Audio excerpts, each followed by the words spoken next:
What's up techies, Josh here. This is my OnePlus 5 unboxing video and first impressions. So I'm really excited to get into this video, but just a couple things first. One, I'm shooting this video with the Galaxy S8. I'm not going to do any kind of color corrections or audio adjustments, so I want you to tell me what the audio and visual quality is like. This is something I'm trying out on this channel, trying to use more smartphones for my videos because I make videos about smartphones, so why not use a smartphone to capture my reviews and so forth. Or at least unboxing videos. I'll at least go that direction, but I want to know what you think about it, what the quality is like, so let me know down in the comments. Also, I appreciate it if you hit that subscribe button if you've not subscribed to the channel. I appreciate it, and also hit that notification bell so you don't miss any videos from me when I do push them out. So without further ado, let's go ahead and jump into the unboxing of the OnePlus 5.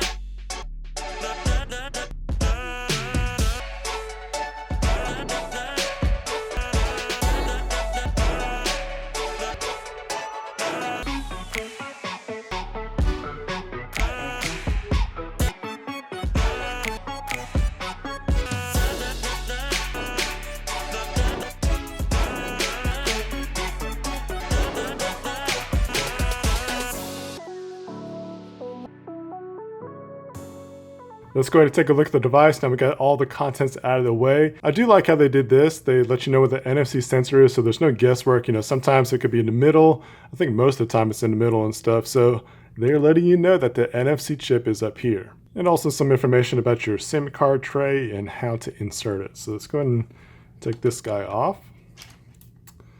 And I don't like it when they put these stickers on here, but it's very easy to remove, so that's good. It does definitely look like an iPhone 7 Plus or the Oppo.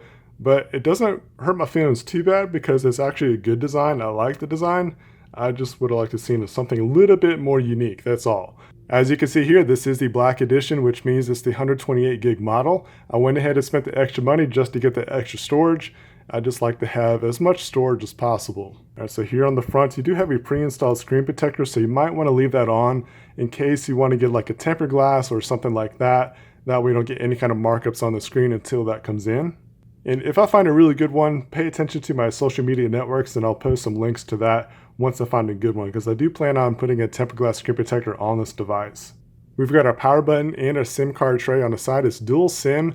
I wish they would have just had an SD card slot instead of that second slot for a SIM card. I think more people would be happier with an SD card versus dual SIM. Most people don't have two lines to put in there, and I'd say an SD card storage would definitely be a lot more favorited over that. Just my opinion. Let me know if you agree with me. Would you have rather seen the SD card support, or do you like dual SIM? Or they could have made it to where it could have been either or for the second slot. There's many phone companies that do that, so kind of curious why they didn't go that route. Anyways, I am going to try to put my Verizon SIM card in here. There's more bands and support that are closer to what we've seen before for Verizon support, so I'll let you know some details about that once I find out. On this other side is our mute button or slider. You just slide that up and down to toggle that on. And we have our volume rocker here on the side along with the mute button. On the bottom end here, we're going to have our speakers, USB port, and also our headphone jack. I am excited that they put a dual camera setup on this because it tends to give you better results. I've seen mixed reports about the camera being really good and then also just not as great as the other competition. So we'll see in my own results, and stay tuned to my social media again because that's where I post a lot of pictures and stuff, and definitely for that review. So subscribe so you don't miss that review when it comes out. Just some other specs just in case you're interested. It's got a Snapdragon 835. You can get 6 or 8 gigs of RAM. If you get the 6, it's the cheaper model. If you get 8, it's the one that I got here, the one that has 128 gigs. That's another reason why I went for this black model. The operating system is Oxygen OS, which is based on Android Nougat, and in my opinion, this is what stock Android should be like. It's got a 3300 mAh battery, and it's also got dash charge, which should help it charge up really fast. It's a 5.5-inch screen, 1080p. I would have liked to seen a high resolution screen, but OnePlus has done a good job with what the screen looks like in the past, so I don't see it being a problem right now. I just would have liked to seen maybe a slightly higher resolution screen. You get a 16 megapixel camera on the front and also on the rear. It's got electronic image stabilization on the front and also the back. So yeah, there's plenty of good specs there. I'll leave a link down below in the description with more specs. I don't want to bore you with all that. Let's go ahead and get into the device. Let's turn this on and get it powered up.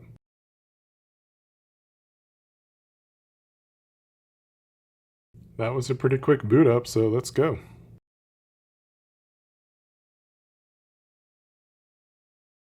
Alright, so I skipped all the setup kind of stuff to just try to get into the device so I can see what it looks like, the experience is going to be like.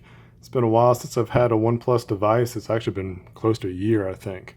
I never got the OnePlus 3T. I just kind of held off on that one just because of personal reasons, like financially. I just couldn't afford it. So this time around, I get to actually try out the OnePlus 5. Man, that looks nice. I mean, it's all black. You turn up the brightness a bit, see what it's like. You can do auto from right there. Man, I just really like this kind of setup. You got so much customization options that you get with Oxygen OS.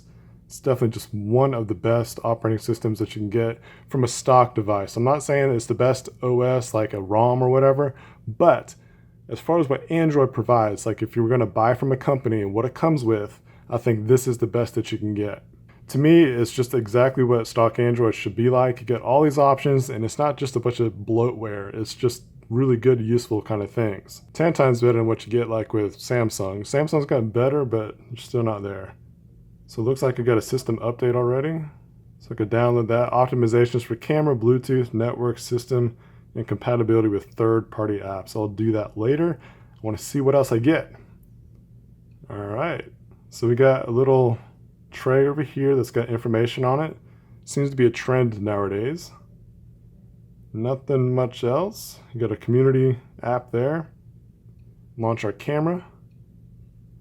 I always hit location. I never mean to do that. Okay, so I can swipe to the left for video, or if you want portrait mode, the depth effect and all that kind of stuff, you can just swipe over that way. So that's pretty cool. I like that.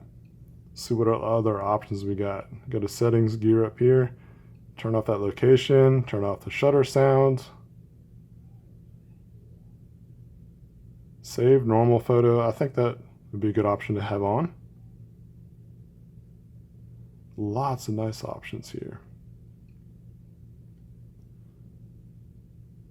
No, we don't want 1080p, we want 4K. Where it does 1080p with 60 frames per second, so if you want to slow footage down, you can do that. Portrait mode. Looking forward to getting that one used. Pro mode. All kinds of nice little options there. Time-lapse, slow motion, panorama.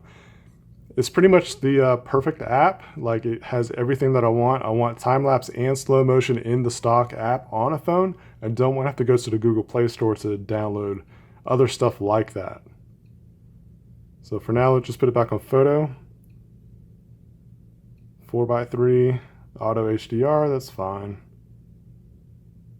Yeah, I can't wait to test that out. In my unboxing videos, if this is your first time around this channel, I like to get some kind of little subject here to post to social media, basically saying first photo with whatever phone I'm using. So of course, the OnePlus 5 for this one. I'll post this to Twitter and Instagram. So follow me on those sites and you can see what the results look like. Now I didn't do tap to focus, which I normally do tap to focus to try to get the best result. So we'll see if there's any kind of difference. Looks pretty good. Well, this last one, it is a bit clearer. So that's how that is. All right, so the camera, lots more to get into with the review. And just to show you the pre-installed apps is what you get. You got Android Pay, all your basic stuff like calendar, calculator. Duo comes installed. This is interesting that Allo doesn't come installed. It's got its own gallery app. I kind of wish they would just go with Google Photos, but whatever. And a weather app, and everything else is pretty much your normal stock Google stuff. First impressions of the OnePlus 5 is that I like it. It's got a good design to it. The copy of the iPhone or whatever you want to say that it could be looking like. It's nice, even though it's a copy, it still looks nice. I like the metal back. Pretty much over glass backs at this point. They look amazing when they're clean, but they mark up so easy with fingerprints or potentially scratches that it's just not really worth having it. And not to mention, most people put a case or a skin on it. I'll end up putting a slick wrap skin on mine. I should have an order in probably about next week or so. So I can't wait to get this thing wrapped up, and it should wrap up a lot like the iPhone 7 Plus. And to me, the way that they make the skins for that is just really good. So I'm really looking forward to seeing what the skin looks like on the OnePlus 5. It's gonna be awesome. If you want to save some money, I've got a link down below in the description along with a code BANETECH so that we can save some money at checkout. I really can't wait to get to using this device. I can't wait to pop in the Verizon SIM card with hopes that it just might work. It would be awesome. I would love it for that to happen, but I'm not going to give them my hopes too much. Anyway, stay tuned on social media. I'll let you know if it works or not. I'm going to try to go with some APN settings and all that kind of stuff to try to get to work in case it doesn't work right away. So stay tuned for that. And also subscribe to the channel so you don't miss my OnePlus 5 review when it comes out, along with any other kind of video that I produce. Thank you guys so much for watching. I do appreciate it. If you liked the video, please give it a thumbs up. Also, share this video with your favorite social networks, and until then, stay techy.